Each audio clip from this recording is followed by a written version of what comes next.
I usually affiliated as a member of the assembly to swear in the name of God that I will bear true faith and allegiance to the position of India as by law resolutions that I will uphold the unity and unity of India and that I will be full discharge the duty upon which I am about to enter.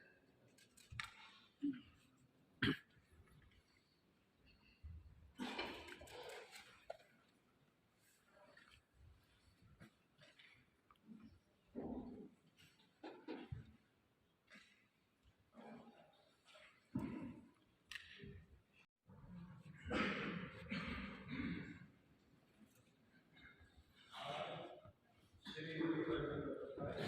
having been elected a member of the District Assembly, do swear in the name of God that I will bear true faith and allegiance